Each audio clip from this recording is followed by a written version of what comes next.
In-depth journalism in the Memphis community, the Daily Memphian is of Memphis, not just in Memphis, and seeks to tell the stories of this city. TheDailyMemphian.com. Truth in place.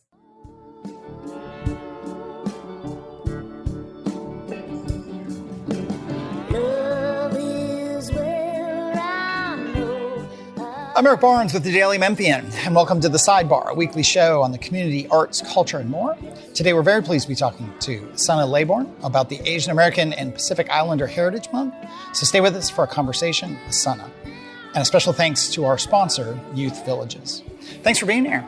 Thanks so much for having me. We are, because of my schedule, a little late. We are mid to late in the month, but we'll talk about some of the things that have been going on, and we'll just talk about, the work you do, book you wrote, Asian American history in Memphis, whatever else comes up. But let's start with some of the events that are coming up next as part of Asian American and Pacific Islander Heritage Month. Where do you want to start with things that, as this airs, people can still go do and be a part of? Well, I'm super excited because on Thursday, May 29th, we have a screening of Bluff City Chinese at the National Civil Rights Museum. So for folks who have been big fans of Indie Memphis, then you might remember that Bluff City Chinese premiered at Indie Memphis last fall. And it's just super exciting to be able to show it again during the month of May, which is nationally recognized Asian American and Pacific Islander Heritage Month. Yep. And then also have members of the crew and the creative team on site to answer questions and give us some more behind the scenes on creating this really fabulous documentary. Tell us more about it for people not familiar. It's Bluff City. It's the history of Asian Americans here, I assume. Exactly. Yeah. It's the history specifically of Chinese folks in the Bluff City. So Chinese people have had an over 150-year history here in Memphis, and most people don't know that, right? That's a kind of surprising fact. When we think about Memphis, a lot of the times we're talking about the history of black and white, right? And for very good reason. And so histories of other folks who've been in our city for over 100 years kind of gets, lost a little bit in the shuffle. And so this documentary talks about, okay, what brought Chinese folks here? How have they contributed to our community? What does interracial relationships look like in a present day? And how does some of our past also inform that? And you are Korean. I am. Is that a Korean adoptee, which maybe we'll circle back to in part. But how did you get involved in the month and the activities? I mean, because you're a professor at U of M, teaching sociology, you've written books that we'll get to. But how did you get involved with this? So I had moved back to Memphis. So I grew up here in Memphis, lived here the majority of my life, went to the University of Memphis. So I like to say just like a Memphis girl through and through. I did graduate school at the University of Maryland, so in the D.C. area. So all to say, I went from a city with an extremely small Asian American population, less than 1% when I was growing up, to the D.C. area, which, I mean, everybody is there from everywhere. Right, and the melting pot. Exactly. Yeah. And that was my first experience actually having an Asian American community, sizable, where I could actually visually see people who look like me, but also could get involved into many different types of Asian communities. So when I moved back to Memphis for the job at the University of Memphis, it was a bit of a culture shock, coming back here and feeling very much like I missed having that Asian American community and Korean adoptee community specifically. So there's a long way of saying, when there's something that you need and it's not present, like, what do? You create it. And there were a lot of other things that happened along the way that really pushed me to say, hey, we need to acknowledge Asian American and Pacific Islander Heritage Month here in Memphis. So I'm thinking about the timing of like the pandemic and the rise and the visibility of anti-Asian racism, things like that were really even pressing upon me more, like the importance, not just of community for Asian Americans here in Memphis, but also to increase the visibility of Asian Americans as part of our Memphis community. And so I said, hey, I don't see how we're really celebrating or amplifying, or that maybe people don't even know that Asian American Heritage Month is like a thing that has existed for decades, but we haven't really celebrated it here throughout the entire month or really made a big deal of it. And I think it's just so important for all of our community members to see themselves as part of the community. And so is it since COVID that you've really work to ramp up the Absolutely. month and all the events. And Yes. stuff. So Yeah. 2023 was the first time that I organized a full month-long celebration. And it really happened because like May 2022 rolled around. It was the 1-year anniversary of the Atlanta spa shootings, if folks remember that. So shooting targeting Asian Americans in the Atlanta area. And then it was May, and there was no mention that I could see about, hey, it's Asian American Heritage Right. Month, and we are a community, a city with an Asian American population. Right. And it just made me feel both really invisible in a way, while also having been very visible in terms of like the national conversation at that time of, again, very anti-Asian sentiment. And I was like, I cannot have another May roll around and there be nothing. Yeah. And so I got to work. And then 2023, we had a great celebration. And here we are in 2025, still continuing to celebrate. And some of those things, it's what the Hungry Tiger food tour, Yes. which again, we're partway into this or much of the way into this, but talk about that. I love food. I Yeah. mean, it's as simple as Yeah. that. I love food. I love It's to a food eat. city It is a across the food- board, It so, absolutely is. But and you probably experience this. You get your favorites, and you kind of just rotate through your maybe half dozen favorites. 100 people, regular listeners to this, and when I go on Soundbites, our food show, Yes. I'm like, God, Eric, can you branch out? So yes, I'm very guilty and so of we that. get into our routines, and we're missing out on a lot of restaurants, not just new restaurants, which we're so lucky to have a lot of really great Yeah. new places pop up, but even places that are longtime favorites that are still new to us. So Yeah. this is just a way to say, hey, we do have this great food history and food scene here. Here's maybe a piece of it that you're not as familiar with, but let's go get familiar. Yeah. The other thing is, I think as we record this, maybe it's tomorrow on Thursday, there's an art exhibit at the Brooks Museum of Art opening. Yes, so I'm excited. The Brooks has this really great show that will be opening, and then it'll run so folks will be able to see it over several weeks. And it is featuring an Asian artist who's working with textiles. So I also think it's really great. Again, just expanding how we think about art, how we think about artists. And it was just such a great timing that this was opening in the month of May. And there's also at the Brooks, May 24th, when Super Saturday Japanese Fans Workshop. Yes. So a hands-on activity. Absolutely. There. Okay. An art exhibit at Saddle Creek, May 24th. Yes. City of Memphis has a celebration going on May 24th as well.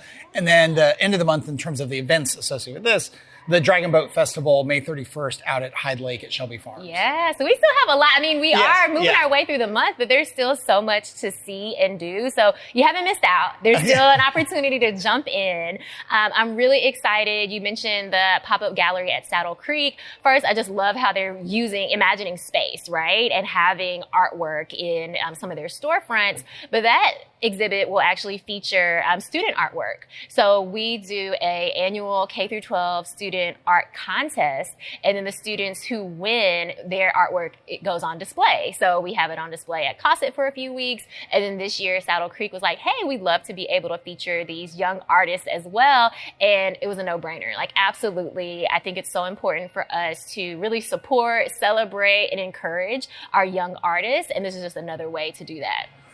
Again, we're here with SunAh Laybourn. She's a professor by day and through the year at the University of Memphis. We'll talk more about that. But again, talking about Asian American and Pacific Islander Heritage Month, people can get a full schedule of these things. Yes. What's the website? Or go what should to AAPIHeritageMonthMemphis.com. It's the longest website name ever, but I mean, it's right there in the name. You know what it is and where it is. Okay. All right. They can learn more there. And we'll circle back to some of these other events as well. But let me take a moment to remind everyone, I'm Eric Barnes, and this is The Sidebar. It airs here on WYXR 91.7 every Thursday at 11:30. Focused on the community, arts, culture, and everything in between. If you hear the sound, we're recording still in the 10th floor of Crosstown Concourse out in the kind of above the atrium that you walk into when you're here. But our new studio is almost built, Natalie. It's pretty exciting. She doesn't look very excited, but she'll believe it when she sees it. If only the CEO of the Daily Memphian could get that done. We got to talk to him. I will say the Sidebar, though, is not just a radio show. It's one of a number of weekly podcasts we do at the Daily Memphian, including the Memphis Grizzlies podcast and our food podcast, Soundbites, that I just mentioned, which is hosted by Holly Whitfield. Soundbites airs on WYXR as well every Thursday at 11, right before the Sidebar. We also produce the podcast version of Behind the Headlines, which we produce over at WKNO every week. And all of our podcasts are on the Daily Memphian site, as well as iTunes, Spotify, YouTube, wherever you get your podcasts. You can get this show and all the WYXR shows at WYXR.org, or you can download the WYXR app. It includes archives of the most current shows and past shows you might have missed, both the talk shows and the music shows. If you're not already a supporter of WYXR, it is nonprofit, listener-supported radio. So do become a member, do a one-off donation. If you become a member, you get all kinds of benefits. You can learn all about all that at WYXR.org or on the app. And if you're not a paid subscriber to the Daily Memphian, do consider becoming one. We're the largest newsroom in the region and are largely supported by our subscriptions, also by donations, advertising, and other support. So if you are a subscriber and you want to do a donation, you can go to Daily Memphian and learn more about doing that. Coming up next week, we'll have Olivia Wall from the Live at the Garden. They've announced their schedule. We'll be talking about the schedule of concerts through the summer that they've got coming up. We recently had Pat Mitchell-Worley from Stack, Soulsville on. It was great because Pat's fantastic, and it was fun to have her on and talking about this new awards program they have going. We also recently had Shamichael Hallman talking about books and libraries and just all those kinds of things. He used to run the downtown library here in Memphis. We mentioned Behind the Headlines, and coming up soon on Behind the Headlines, Matt Thompson from the Memphis Zoo, talking about the new exhibits that are underway there and all things Memphis Zoo. Talked about the Greensward and all those changes that are underway and kind of solving that long problem. It was great. It was really great. I hadn't met Matt, and it was really good to talk to him about all the things going on over at the zoo and the park. We also recently did a show that was not as fun, but was really important with folks from MIFA and the Aging Commission, talking about potential cuts to funding for programs for senior citizens. It was definitely, we don't do a lot of national stuff, but this was, tremendous potential local impact of federal cuts would have on local senior citizens, not just here, but around the country. We also recently had the CEO of Church Health, Jenny Robbins. We had Bill Gibbons. We had Josh Spickler. We had Steve Mulroy, and a kind of run of public safety, criminal justice shows. All those are available at WKNO.org or the Daily Memphian as video or as podcasts. But we are here with SunAh Laybourn, talking about really as much as anything. Yeah, it's the month, Asian American Pacific Islander month. I don't want to take away from that, but also just about the culture here in Memphis. Yeah. And maybe talk about your book. Came out, was it 2024? Do I have that right? Yes, you are correct. Tell people about the book and how it came about. The book is called Out of Place, The Lives of Korean Adoptee Immigrants. And as a writer and author, it's like, oh my goodness, you have spent all this time and thought and care into crafting this book, and then it's out in the world. And it's like, oh my gosh, like my baby is out in the world. Yes. Does anybody care about the baby, right? Yes. That's kind of how it feels.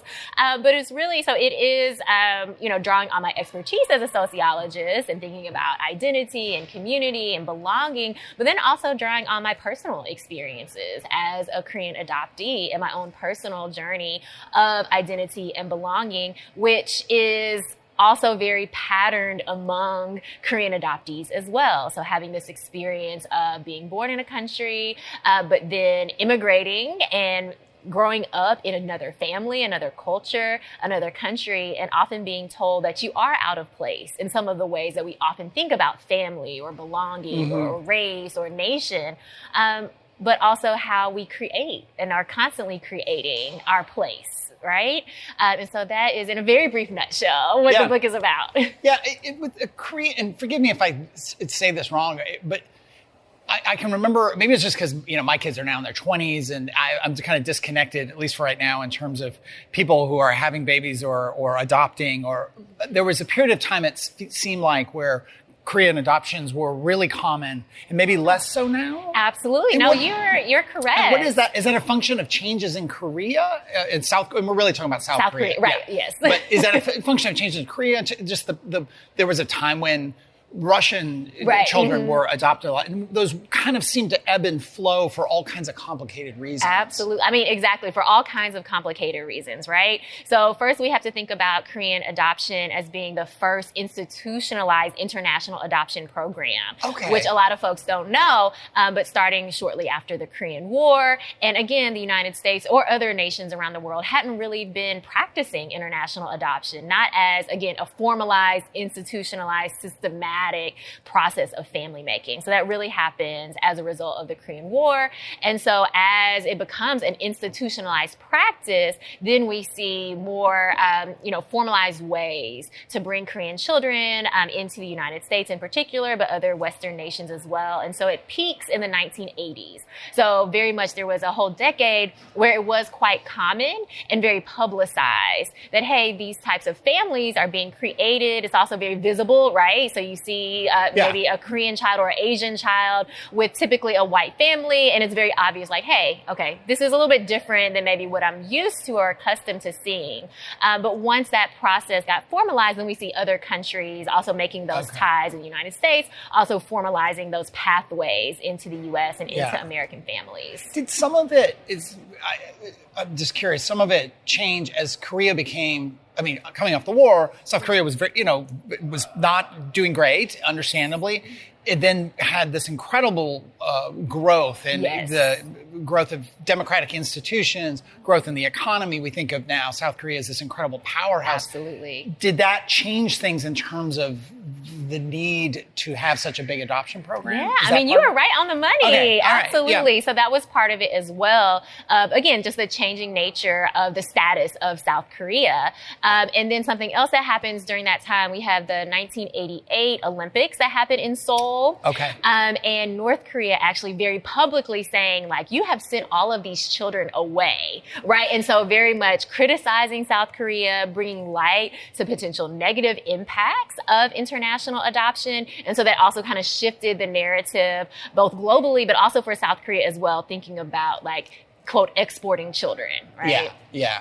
I grew up in the Northwest in Tacoma, Washington. So there's just in Washington and the Pacific Northwest, huge Asian populations. In my high school, I think a third of the folks who graduated in my senior class were, whether it was Thai or Vietnamese or Korean, or it just was so common. And missed that once I went to school in Connecticut, and then even in New York I was in New York for 5 years, and that was obviously a big melting pot. But I wasn't sure if some of my perceptions of this was just me having moved from the Northwest in the late 80s or anyway. So, and I do miss that Asian, whenever I'm back, I was just in Portland, and whenever I'm up in Seattle, Seattle's great. There's just this great, it's not the most diverse city on a lot of levels, but the Asian population is really a big part that you really feel and see, especially in Seattle and up in Vancouver. We used to spend a lot of time up in Vancouver, BC, which has done amazing things with, embracing immigration and embracing all that. So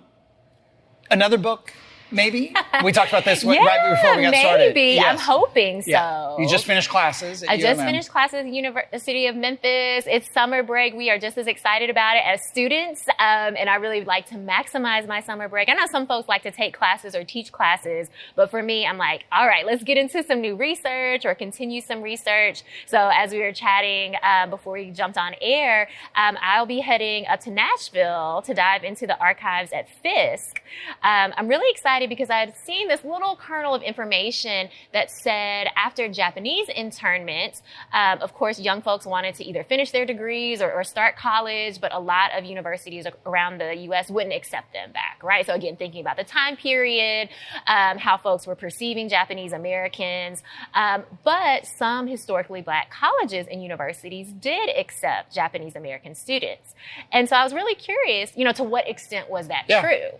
But I happened to find that Fisk University did graduate a Japanese American woman master's student in their sociology department right after internment. And so I was like, wow, I want to get into these archives and see, all right, how were, folks at Fisk talking about having a Japanese American student on campus? How were folks in the community thinking about having a Japanese person, in their community? And what does this tell us about our Asian American history in the South? Yeah. And what year roughly would that have been? Mid-1940s. So I think 1946, if I'm remembering correctly. Right. Okay. So right after. Yeah. Interesting. And if you find some history there, do you want to look at other historically Black colleges around the country and see what kind of pattern there is? Okay. Your writing process. Again, we were talking about this for a little bit before, but I'm always curious how people's writing process. And I write fiction. I write a little bit for the Daily Memphian, but that's not that much. But in terms of writing and publishing a book, it's all fiction, which is very different. If I had to do research, I always have to do a little bit of research I'm sure you do some research. I'm like suddenly I'm like a 7th grade student again. I'm finding every way I can possibly distract myself. No. And we're talking about the tiniest amount of research because it's fiction. For you must love the research. I do. Yeah. Oh my goodness, I love it. I get so excited about it. Like you're on kind of like a scavenger hunt or a treasure hunt. Yeah. You don't know what you're going to find. You get to go down all these little rabbit holes. In fact, I'm right now researching an article for Edible Memphis, tying back into like immigration and being adopted and food. And I'm all into nutritional epigenetics, which I didn't even know was a thing. Exactly. I didn't even know that was a thing. But just talking about how even what your grandparents ate, grandmother and grandfather, what they ate impacts your health as an adult. And I'm like, my mind is blown. And I am trying not to get too far deep into the rabbit hole because this is not a research paper, right? But I'm like, wow. So to answer your question, I love the research. It just gives you so much more to, I think, work with and gives you a really rich story as well when you can pull in some details that make it. But it's exhausting. It takes a lot of time. It does, but it's so worth it. No, it's great. I'm glad people do that. It's just You're like, I'm glad people do that. Yeah, no, I am glad they do. I am glad they do. I'd rather make stuff up. It does make me think how much AI assisted research or writing are you using or not using? I mean, it's an interesting one. Like my son, for instance, who's a programmer out in California, it has completely transformed how he does work. Oh, so basically he can take all this grunt coding and just sort of have whichever model he uses, it's over there writing that stuff. And for him right now, he's able then to work on the higher level stuff. He said, now ask me in 2 to 5 years, I may not have a job. Like, who knows? But right now, his productivity, and this is one of the best case, and I've heard this from other programmers, scenarios with AI and using AI. I'm curious for you with research and writing, or, those two interrelated things, how much are you using it? And where do you see it going? Yeah, I mean, it's a great tool, but we have to use the tool, right? Like, we can't let it completely run the ship, so to speak, or steer the ship. I don't know, whatever the analogy is, right? It's only as good as the information that it's drawing from and the prompts that we're giving it. So I think it can be a great starting place, especially if you're like, I don't even know where to even start looking up this topic. But of course, there's a caution with it too, because we know that AI sometimes can generate answers that literally don't exist, right? So I think there is a bit of caution. And I think that's where we have to use our critical thinking. So we can't outsource the critical thinking that it takes to write the book or come up with the ideas or to make the connections. So I think it's use it as a tool and it can supplement, but we can't outsource all of ourselves to the machine. Right. I mean, that's a huge thing we struggle with at Daily Memphian is there are ways in which we use AI, but, I'll read these things about, it's going to get rid of reporters and you can just throw stuff into an AI model. Not really. And especially when, and I don't know if you agree with me, but my theory is, especially when if you asked an AI model about President Biden, there's a huge wealth of articles and information out there that you could, and public records that the model can pull from. Right, for sure. But if you asked about this very niche subject that you're exploring, there's not a lot out there. So how the chances, it seems to me, of it hallucinating or giving something not factual, trying to make up an answer to satisfy the question is much higher. And we even see that. I've seen that to some degree with things around Memphis where it's a question we've had or I've had for a story for the paper, and it can't find an answer because it doesn't have a big wealth of information to look into. Yeah. Does that make sense to no, you? Absolutely. Yeah. I mean, and I think that's part of the thing, like, we have to be cautious about, because AI will produce an answer, but based on what information? And if we ourselves have not been trained in critical thinking or critical reading or media consumption, then we can simply accept it as is. Right. But now we've actually accepted something that is either inaccurate or, incomplete. Yeah. So I think we do have to be cautious about it. And then the other thing I think about too is kind of this push to always create content or especially I could think about in like a 24-hour news cycle, or just this demand for more and more information, but for what? right? Is it just to have content for content's sake? Or what is the purpose behind the information we're putting out there? And really think about, all right, why is it important for me to cover this story or to talk about this issue? Because I think that then guides the information we're looking for and how we want to present it. And that's that human piece that the AI cannot, supplement or cannot take the place of. Yeah. And with students, I mean, the same conversation with students, I mean, and the same sort of debates and so on about where it makes sense for them to be using it, where it doesn't. And absolutely. I cannot tell you how many times I've been reading through assignments and students, they have literally copied and pasted from the AI answer, including the piece that says, sure, I can help you with that. And I'm like, y'all, oops. Come on. Yeah. I'm like, not so subtle. Right. Right. But I would assume that the flip side is it's a tool and there's Absolutely. some usefulness for any students as well. And that balancing act is difficult when you are both encouraging them to research and explore, but also to do their own work, right? Yeah, and again, I think for students, just like any of us, you have to ask ourselves, why am I asking AI this question? For what purpose, right? I have to complete this homework. Is it simply so I can get this grade? Am I actually interested in learning this information? And then even as educators in this sense, it's a question of what is the best way that I ensure that students are really grasping the concept and applying them to their daily lives, right? If you're just going to AI answer me everything, we can just have the robots talk to each other and we don't have to be involved. Yeah. We're almost out of time. Tell people again, AAPI Heritage Month Memphis.com. You got and they it. can get scheduled events that are still going on. The things they've missed because didn't get to this sooner. But some of these things they can go back and look at, right? Yes. I mean, not all of it was just day of kinds of things. So that's a possibility. People can learn more about you, SunAh Laybourn. They can look you up. I assume they can get the book on Amazon and wherever they get their books. At your local bookstore. At your local bookstore, too. That, too. I know I'm really bad about that. I shouldn't be so bad about that, but I am really bad about that. My last question I always try to ask people is, what is the first concert you went to? Ooh. This is good. You know what? The first concert I went to, I was in high school.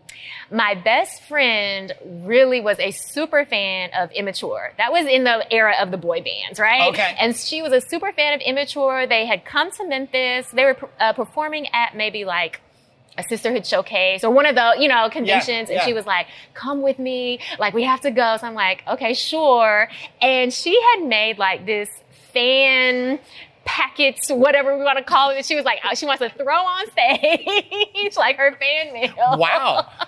So yeah, it was very intense, and I was not a super fan. I was like, I'm going to go because you're my best friend. But it still blew my mind that she was like, I have to get this fan mail to them. That is a first. And people were, of course, just losing their minds. We're in high school girls, this boy band. But it was like, really wow. Fun. Yeah. Okay, I kind of feel like I'm swept up in it, Yeah. That's good. That's a first. That's a first band and a first, the first experience on that one. But again, that is all the time we have this week. Thank you for joining us. We really appreciate it.